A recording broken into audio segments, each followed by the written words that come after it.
How'd go? In this video, we're going to work up Mathematics BJC Paper 1 exam from 2019. Now, the very first thing you must always do before beginning the exam is write your school number, candidate number, your initials, and your surname. Now, before we begin, I want you to notice that the time is going to be 1 hour. This is very important. So you have 1 hour to complete this entire exam. You must always keep track of the time. Okay, let's begin. The first 4 questions you will always see on the Mathematics BJC Paper 1 exam is going to be an addition problem, a subtraction problem, a multiplication problem, and a division problem. If you can add, subtract, multiply, and divide, you will always get these 4 points. All right, you can either do the work in here or you can do it on the right side where it says rough work. I'm just going to do it where it says rough work. All right, the problem says, answer all questions in the spaces provided. Show all necessary working. So we have 1A. We know this is an addition problem, so we're just going to write the problem. We have 2,696 plus 722, and we have 1,351. If we look at this, we can see that this number has 4 digits, this has 3 digits, and this has 4 digits. So you can add a 0 right in here to make it a 4-digit number. All right, now we can just add. We can say 6 plus 2 is going to give us 8. 8 plus 1 is going to give us 9. Okay, now we have 9 plus 2, which is going to give us 11. 11 plus 5 is going to give us 16. So we can write 6 and carry the 1. So we're just going to regroup. Now we have 1 plus 6, which is going to give us 7. 7 plus 7 is going to give us 14. 14 plus 3 is going to give us 17. So because we have 17, we can write the 7 and carry the 1. Now we have 1 plus 2, which is going to give us 3. 3 plus 0, we know is going to give us the number, which is 3. And now we have 3 plus 1, which is going to give us 4.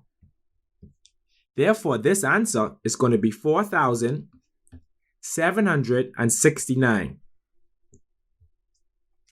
Okay, let's do part B. It says 8,657 minus 6,094. So we have 8,657 minus 6,094.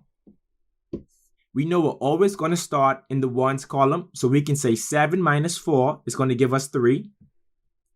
Okay, we have 5 minus 9. We know 5 is smaller than 9, therefore we must borrow 1. So 6 is then going to become 5. And this 5 is going to become 15 because we're going to carry the 1 over. 15 minus 9 is going to give us 6. Now we have 5 minus 0, which is going to give us 5. And 8 minus 6 is going to give us 2.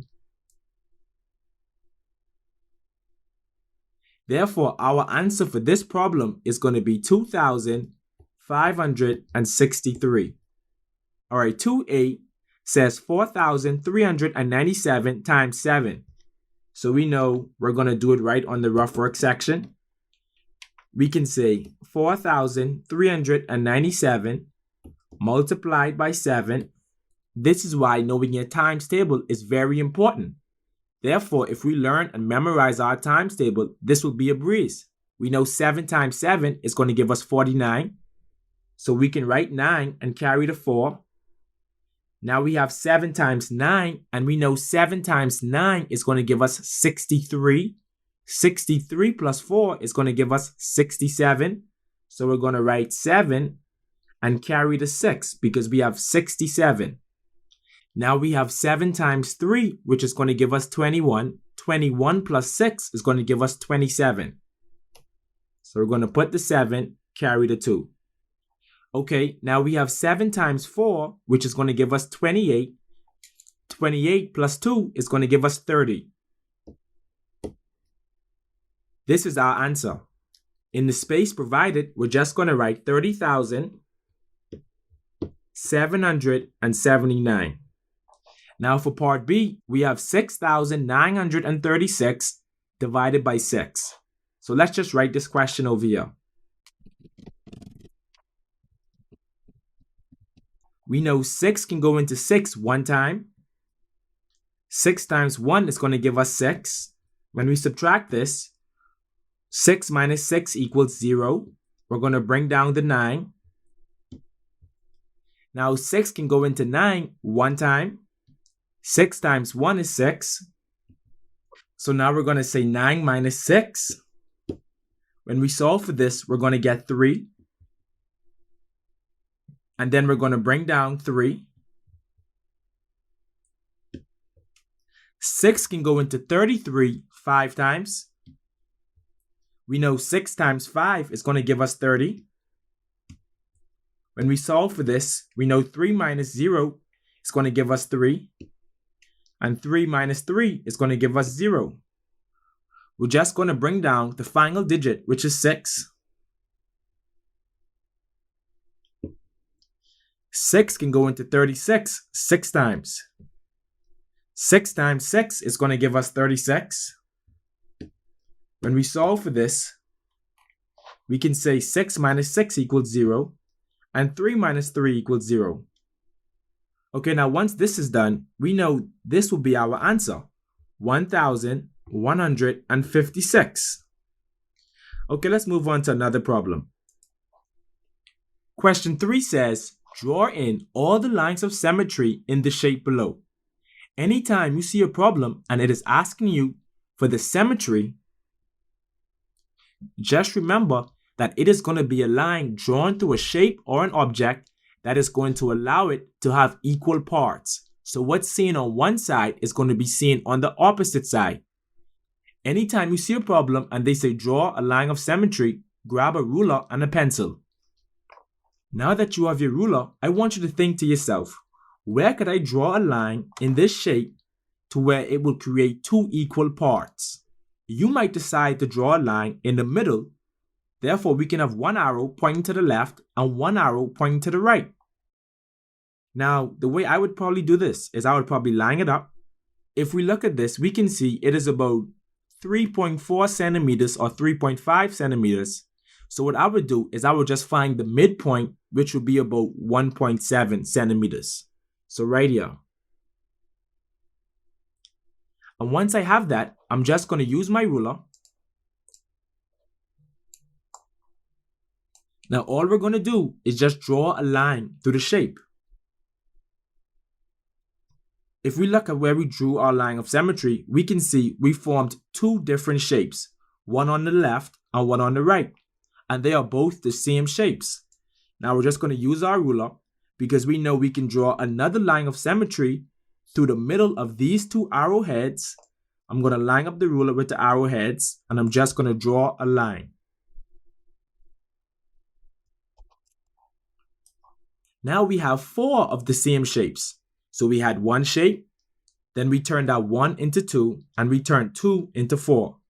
And as you can see, we had 2 points, which most likely means we had to draw two lines of symmetry. Okay, let's move on to question 4. Number 4 says, state the value of 9 in each number below. We can see we have two decimal numbers. Let's just draw the place value chart. And we're going to start with the decimal point. Now, once we have our decimal point, let's write the places to the left of the decimal point. We're going to have a ones place. We're also going to have a tens place. Now, the place after the tens is going to be known as the hundreds. Now, the places to the right of the decimal point is going to be the tens place. Then we're going to have the hundreds place. And we can also have the thousands place. Okay, now for part 8, we have the number 0.982. Let's just write this in our decimal place value chart. We're going to start with the decimal point. Now the digit to the left of the decimal point is going to be 0, and that's going to fall in the ones place.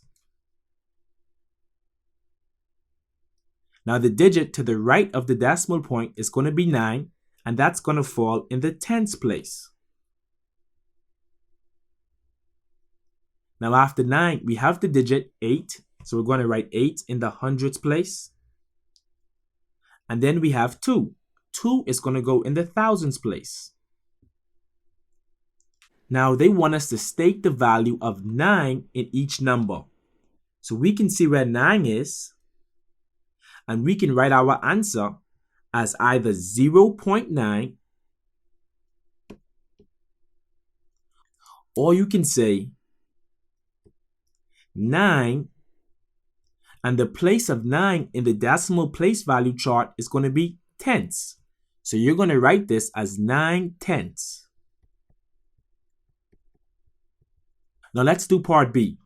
We have the number 90.325. Let's just write this in our decimal place value chart. We're going to start with the decimal point. Now we know 0 is going to fall in the ones place. 9 is going to fall in the tens place. Now let's do the digits to the right of the decimal point. 3 is going to fall in the tenths place. Then we have 2, and 2 is going to fall in the hundreds place. And 5 is going to fall in the thousands place. We can see 9 falls right here. So we can say the value of 9 is just going to be 90.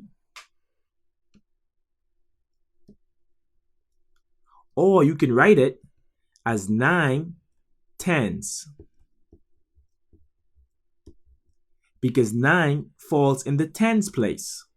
So any way you decide to write your answer, you're going to get it correct. Okay, let's move on to number 5.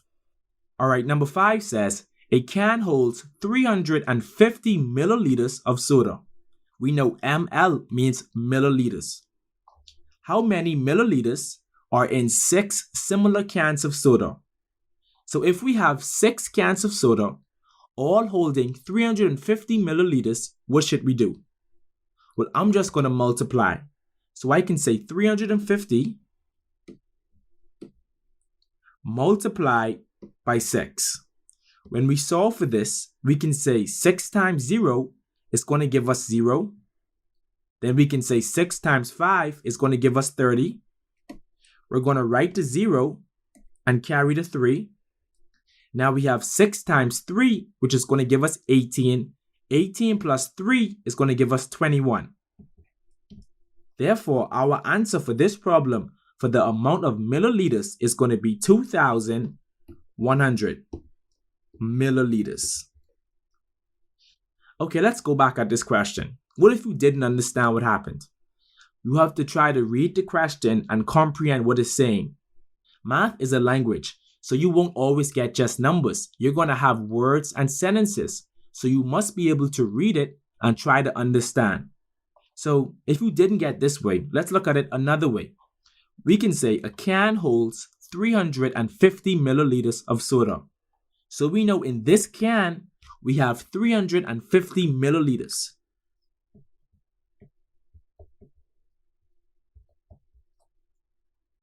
Now, the question says, how many milliliters are in 6 similar cans of soda? So if we have 6 cans in all,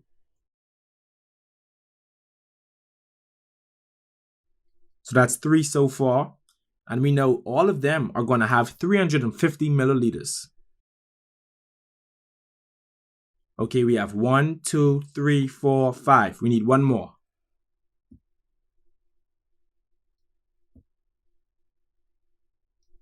And we know each one has 350 milliliters. I'm going to write 350, 350, 350, 350, 350.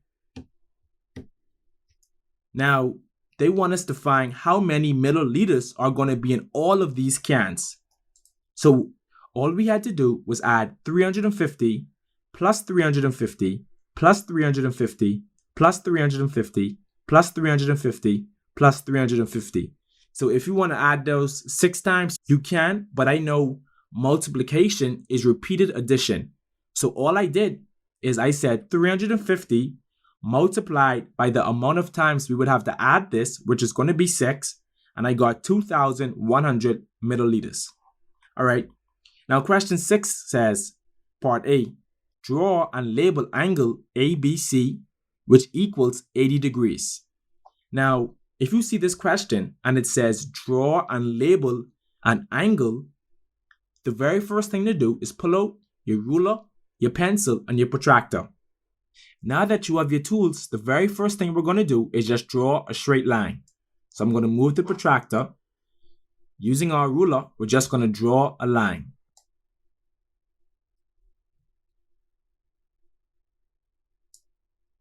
Okay, now that we have our line, we're just going to move the ruler and now place our protractor on the end of the line. Make sure it's lined up. And we're going to put the center of the protractor at the end of the line. Now we're going to find 80 degrees. We can see 80 degrees is right here. So we're just going to mark this point. And now we're going to move our protractor. Using our ruler, we're going to bring it back up, line up the ruler to where the end of the line is, and we're just going to draw our angle. This angle we just formed right here is going to be 80 degrees. So we can write 80 degrees inside of this angle. And we can label this angle by saying A, B, C. Because B is in the middle, we know this is where 80 degrees is. All right, now it says what type of angle is ABC? We know angle ABC is 80 degrees, and we should know that we have different types of angles. We have an acute angle, we have a right angle, we have an obtuse angle, we have a straight angle. In this situation, what type of angle is going to be ABC? Well, we know an acute angle is going to be from 0 degrees to 89 degrees. Therefore, we can say this is going to be an acute angle because it is less than 90 degrees. Therefore, I'm just going to write acute.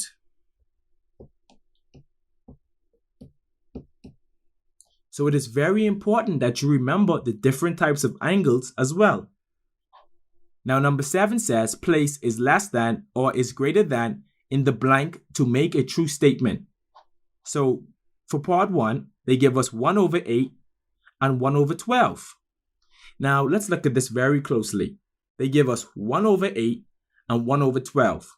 When I see something like this, the first thing I always look at is the denominators. And because we have different denominators, which is the bottom number, we know we must change them to get the same denominator. Now the way I'm going to tackle this, I'm going to write 8 and 12, and I have to find the LCM between 8 and 12. So I'm going to say 8 and 12. Then I'm going to say multiplied by 1, multiplied by 2, multiplied by 3, multiplied by 4. Knowing your multiplication tables is very important. Watch and see. So then we're going to say 8 times 1 is going to give us 8. Then we can say 8 times 2 is going to give us 16.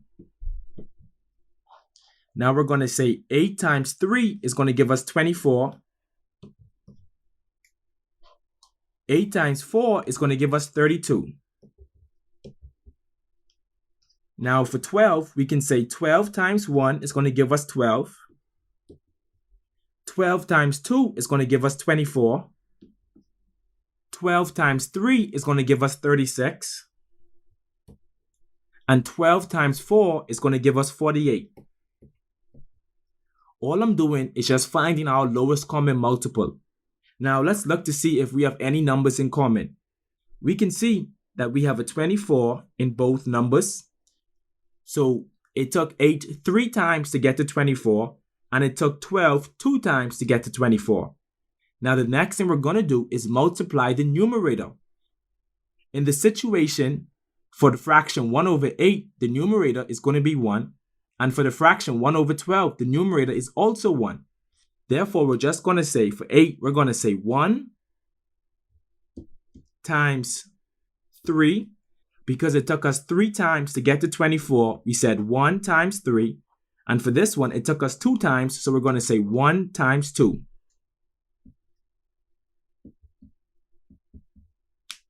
One times 3 is going to give us 3, and 1 times 2 is going to give us 2. Therefore, 1 over 8 is really going to be 3 over 24, and 1 over 12 is really going to be 2 over 24. Now that our denominators are the same, we're just going to look at the numerators. So we have a 3 and we have a 2. We know 3 is going to be greater than 2. Therefore, in this situation, we can say 3 over 24 is greater than 2 over 24, which means 1 over 8 is going to be greater than 1 over 12. Okay, let's do this one. Part 2 says 50%, and they give us the fraction 3 over 4. In this situation, I want to work with 2 percentages. So I would change 3 over 4 to a percentage. And the way I'm going to do this is I'm just going to multiply by 100. So I have 3 over 4 multiplied by 100. Now I could reduce this fraction. I know 2 can go into 4 2 times, and I know 2 can go into 100 50 times. So I'm left with 3 over 2 multiplied by 50. I know 2 can go into 2 1 time, and I know 2 can go into 50 25 times. So I'm left with 3 multiplied by 25. When I solve for this, I can say 3 times 25 is going to give me 75%. So in part 2, we have 50% and we have 75%.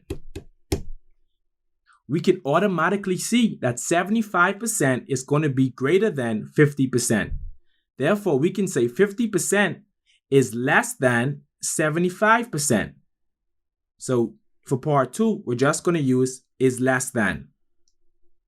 Now we have 2.06 and 2 6 over 10. They give us a decimal and they give us a fraction, but not just any fraction, they give us a mixed number. In this situation, I'm just going to change the decimal to a mixed number. So I know 2.06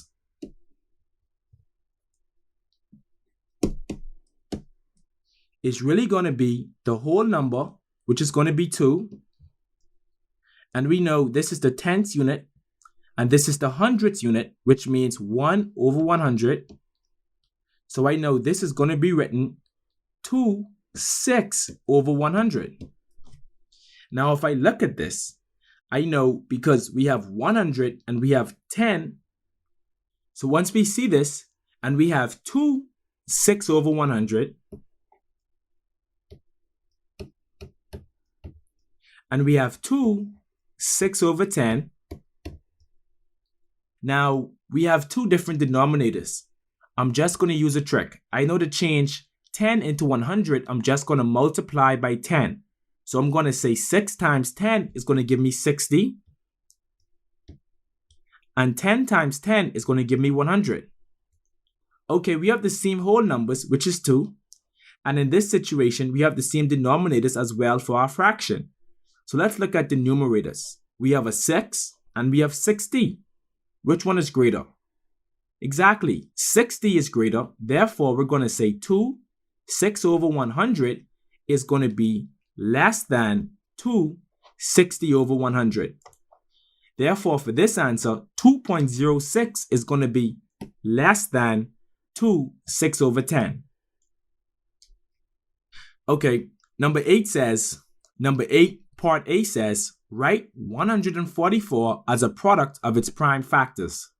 Now, anytime you see this question, you should automatically be thinking, what is a prime number? We know a prime number is going to have 2 factors, 1 and itself.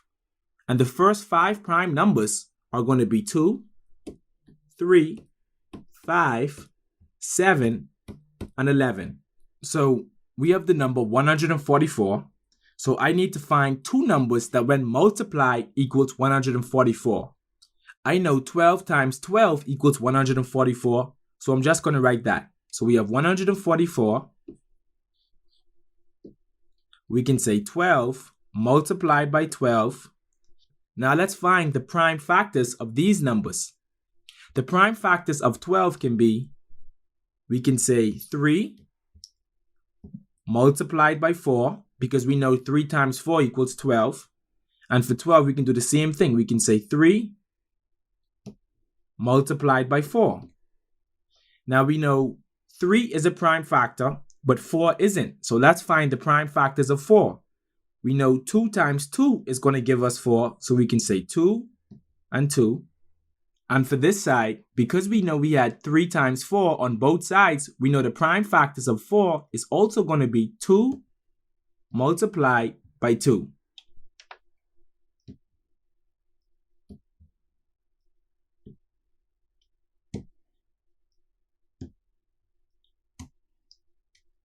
Therefore, these are prime factors. So we can write 3 multiplied by 3 multiplied by 2 multiplied by 2 multiplied by 2 multiplied by 2. So we have 3 2 times. We can see 1, 2. And we have 2 4 times. We have 1, 2, 3, 4. Therefore, we had to write 2 4 times in our answer. Now, part B says, find the value of the square root of 144. Well, we know 12 times 12 equals 144. So the square root of 144 is just going to be 12. By the way, for the exam, it's very important to try to remember some things. This is one thing I expect you to remember. The square root of 144 is always going to be 12. Now let's do number 9. It says shade 3/4 of the diagram below. They give us this diagram and they want us to shade 3/4 of this diagram. How do they expect us to know how much to shade? Well, the first thing you want to do is find the magic number. So we have 1, 2, 3, 4, 5, 6, 7, 8. So the magic number is going to equal 8. And the fraction is going to be 3/4. We want to multiply to get the denominator to be 8. We can say 3 times 2 is going to give us 8. So we can just multiply the top number and the bottom number. Therefore, we're going to get 6/8. So we know we have to shade 6 of these squares. Therefore, 6/8 is going to be the same as the fraction 3/4. Now, all we have to do is just shade 6 of these squares. Now, if you don't like this method, you can say 3/4 multiplied by 8. 3 times 8 is going to give us 24 divided by 4. And we know 4 can go into 24 6 times. So we still get the answer 6. Okay, let's shade 3/4 of this diagram. So we're going to shade this one, this one, this one, this one, this one, and this one. Let's just count to make sure. We did 1, 2, 3, 4, 5, 6. All right, let's move on. Now the question says, fill in the blank to make an equivalent equation. They give us 3/5 equals something over 25. The way we're going to solve this is we're just going to cross multiply. Therefore, I'm going to say 3/5 equals blank over 25. And we know when we cross multiply, we can say 3 times 25. And the number we're looking for times 5. So we have 3 multiplied by 25 equals the unknown multiplied by 5. Now we have to get the unknown by itself. We see we have a 5, and this 5 is being multiplied. So the opposite of this is going to be division. So we're just going to divide both sides by 5. We know this will cancel out with this, leaving 1. And we know 5 can go into 5 one time, and 5 can go into 25 5 times. So we're left with 3 multiplied by 5 equals the unknown. And 3 times 5 is going to give us 15 equals the unknown. The answer for the first part of B is going to be 15. Now let's do this one. We have 6 over 8 equals 9 over a number. We're going to do the same thing. We're going to cross multiply. So we have 6 multiplied by the unknown equals 9 multiplied by 8. And we know to get the unknown by itself, we must divide by 6. This will cancel out with this. And we know 3 can go into 6 2 times. And 3 can go into 9 3 times. We know 2 can go into 2 1 time. And 2 can go into 8 4 times. Therefore, the unknown is then going to be 3 times 4, which is going to give us 12. So our answer for this problem is going to be 12. Okay, now let's do number 10. Okay, now what we're going to do is we're going to look to see how they got to each number. So we have 1, then we have 2. So we know they did plus 1. Now they went from 2 to 4. So then they did plus 2. Now they have from 4 to 7. We know they did plus 3. And from 7 to 11, we know they did plus 4.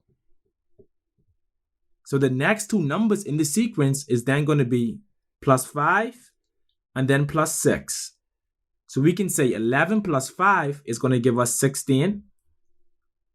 And we can say 16 plus 6 is then going to give us 24. This would be our answer for this sequence. All right. Let me write it up here so you don't get confused. Plus 5. Okay, for part B, we have 9, 16, 25, 36.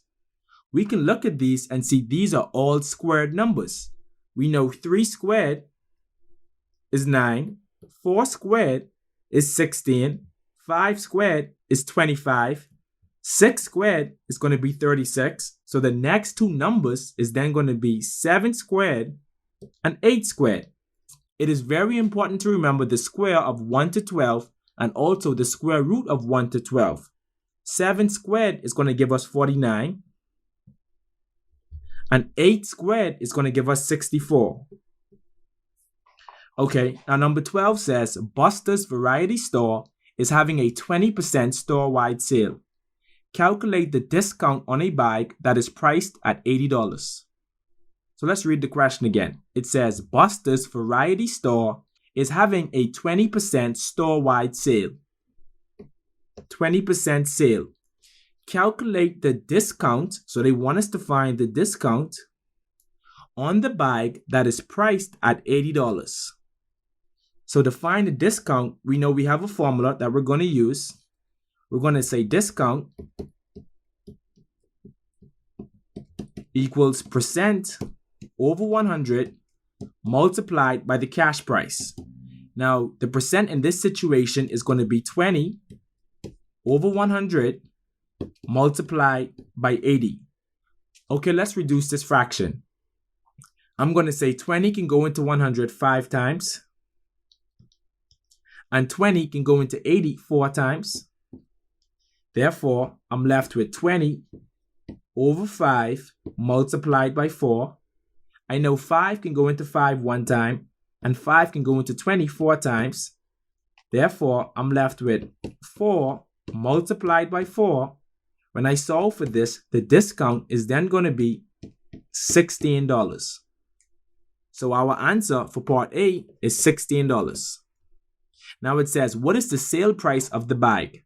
So the sale price is going to be the actual price that they're going to pay for the bag. So we know the original price is $80. And with the discount, they're going to save $16. So we're going to use our formula. Therefore, we're just going to say $80, which is the original price, minus the discount, which is $16. When we solve for this, we know we have to borrow 1, so 8 becomes 7. Now we have 10 minus 6, which is going to give us 4. 7 minus 1 is going to give us 6. Therefore, the sale price of this bike is going to be $64. So it was for $80. They had a 20% off store-wide sale, and now it's for $60. Now it's for $64.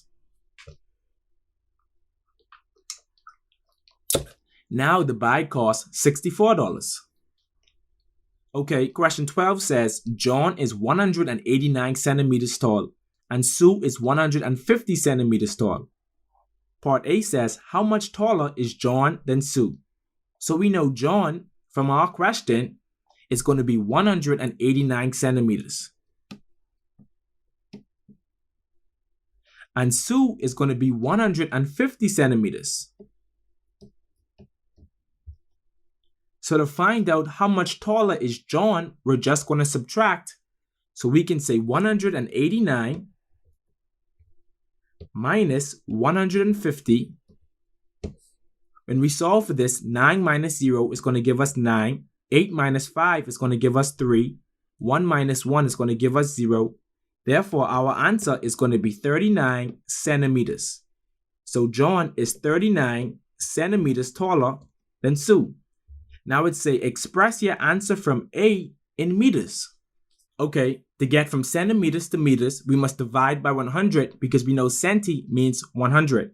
So we can say 39, and we know our decimal point is going to be right here. All I'm going to do is move the decimal point over 2 places to the left. So I'm going to say 1, 2. Now our decimal point is right here. So we had 39 centimeters, and when we change it to meters, we're now going to have 0.39 meters. This would be our answer, 0.39 meters. Number 13 says, Ben had $25. He spent $6.55 on lunch and $10 on top-up. Part A, how much did he spend altogether? So they want to find out how much did he spend. So let's read the question again and find out how much he spent. It says Ben had $25. So he had $25. He spent $6.55 on lunch, and then he turned around and spent $10 on top-up. To find out how much he spent altogether, we're going to add these two up. So we have $6.55 plus $10. We can write this as $10, and we have no cents, but we can write the cents as 0.00 plus $6.55. We're just going to line up our decimal points. When we add this, 0 plus 5 is going to give us 5. 0 plus 5 is going to give us 5. We're going to bring down our decimal point. 0 plus 6 is going to give us 6. And because there is no number here, we know it's going to be a 0. So you can either fill in with a 0 or you can leave it. We can say 1 plus 0 is going to give us 1. Therefore, the amount he spent altogether is going to be $16.55. Now part B says, how much money did he have left? Okay, now to find this, we have to read the question again. It says Ben had $25. So we started with $25. And we know he spent $16.55. We're just going to subtract. So we're going to say $25 minus $16.55. 0 minus 5, we know we have to borrow. When we look to the left, we still can't borrow because we have another 0. So now we're going to have to borrow from the 5. So 5 is going to become 4. Now we have a 10, but we got to borrow from this 10. Therefore, this 10 now becomes 9, and this becomes 10. So we have 10 minus 5, which is going to give us 5. 9 minus 5 is going to give us 4. We're going to bring down our decimal point. 4 minus 6, we know we can't do this because 4 is smaller than 6. So we're going to borrow 1. 2 becomes 1, and 4 becomes 14. 14 minus 6 is going to give us 8. 1 minus 1 equals 0. Therefore, the amount of money he has left is going to be $8.45. This is the last page. It says rainfall for the last 5 days of a certain month are shown below. They gave us the days of the week and the amount of rainfall. We have 1, 2, 3, 4, 5 days, Monday to Friday. And this is the amount of rainfall we had for each day. Part A says which day had 0.5 inches more rain than Wednesday. So because they want to find out which day had 0.5 inches more, we're just going to look for Wednesday. And we can see on Wednesday we had 1.5 inches, right? Now they want to find which day had 0.5 more. So we're just going to say 1.5 plus 0.5. When we add this, we know 5 plus 5 is going to give us 10. So we have 0, carry the 1. We're going to bring on our decimal point. 1 plus 1 plus 0 is going to give us 2. So therefore, we had 2.0, or which we can write as 2. And which day of the week had 2 inches or 2.0 inches of rain? Exactly, Monday had 2 inches of rain because Tuesday had 1.5, which is the same as Wednesday. Thursday had 2.5, which is more than 2.0, or what we can call 2. And Friday is 3 inches. So the only day that matches is going to be Monday.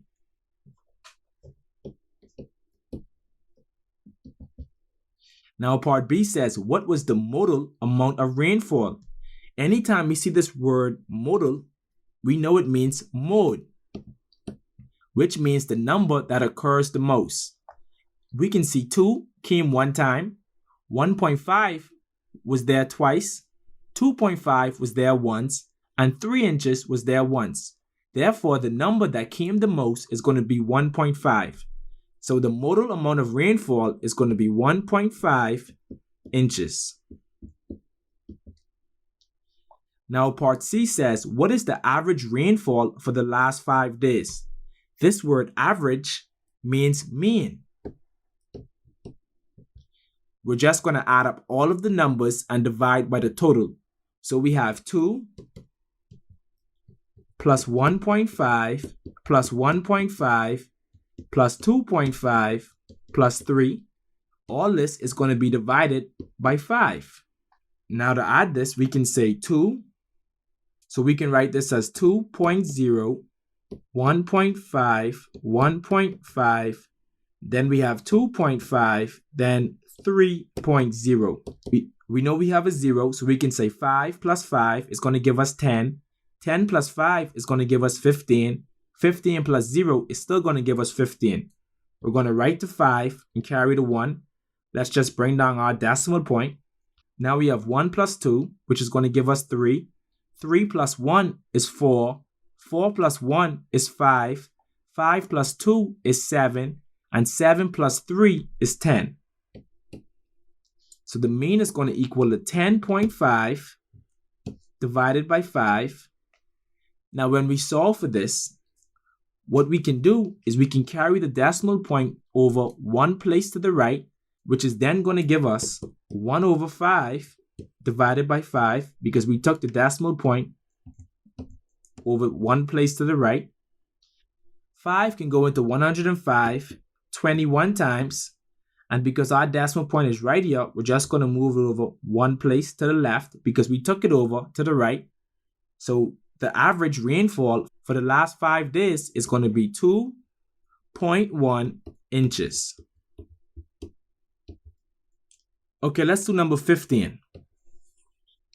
The first part of 15 says, simplify by collecting the like terms. They give us 6m plus 2d minus 4m plus 3d.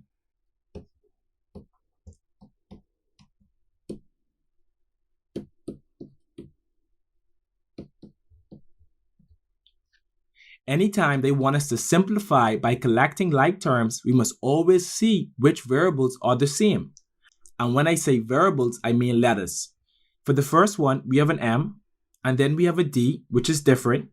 Then we have another m, which is the same as the first variable. And then we have another d, which is the same as the second variable. So we can say these two are liked, and these two are liked. Now let's just group our like terms. we're going to say 6m. And we know for our second m, we have minus 4m. So we must write that entire term. Therefore, we're going to write minus 4m. Now for our next term, we're going to have plus 2d. We're going to write the whole term plus 2d. And now we have plus 3d. When we solve for this, 6m minus 4m is going to give us 2m. And we have 2d plus 3d is going to give us 5d. So we have plus 5d. So this would be our answer.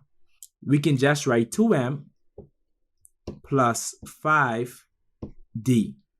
Now part 2 says, given that x equals 20, find the value of, we have x plus 15 divided by 7.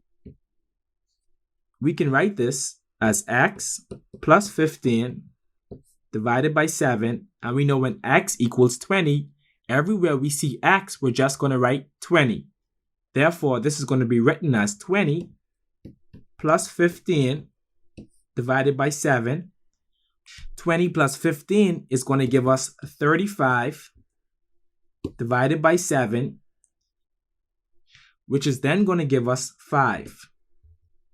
We know 7 times 5 equals 35. Our answer for part 2 is going to be 5. Now part 3 says solve for c. We have 3c plus 8 equals 20. So we're going to say 3c plus 8 equals 20. And to solve for c, we must get c by itself. So the first thing we're going to do is carry the 8 over to the next side. Therefore, we're going to end up with 3c equals 20 minus 8, because we had to change the signs when we took it over. We had a plus 8, but when we took it over to the next side, now we have a minus 8. We can say 3c equals 20 minus 8 is going to give us 12. And we know 3c means 3 multiplied by c.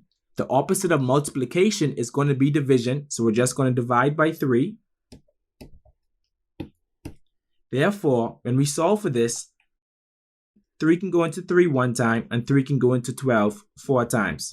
So c equals 4. This would be our answer.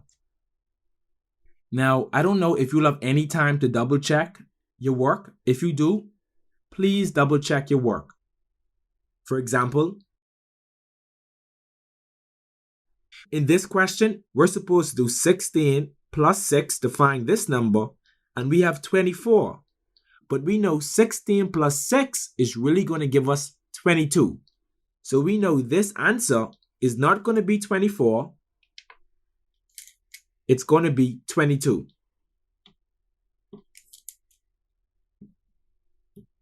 Do you see that? Something as simple as that. So anytime you make small mistakes, don't get discouraged. Just keep practicing. The more you do it, the better you'll become at this. But just remember, the first thing you must always do is write your school number, the candidate number, as well as your initials and surname in the spaces provided on this question booklet. Then it says answer all questions in the spaces provided on this question booklet. So every time we wrote an answer, we wrote it on the space that was provided. Now it says all working must be shown. So you must show all of your working. Now the next instruction says the use of calculators, tables, or other calculation aids is not allowed. All working is to be done in blue or black ink. Working and answers written in pencil, except for constructions and graphs, may not be marked. This is very important to understand. If you are doing the BJC exam, please do it in either blue or black ink. The only time you're going to use pencils is going to be for constructions and graphs. Now it says all diagrams are not drawn to scale unless otherwise indicated. The mark for each question or part question is shown in the brackets. This exam is going to be out of 50 points and you have 1 hour to complete this exam. Sometimes we all make simple mistakes. Now we can know exactly what to do, but we might write a wrong number here and there. So if you do have an extra 5 or 10 minutes, please just go back over your exam. And don't forget, like and share this video. If you have any questions, please leave them down below.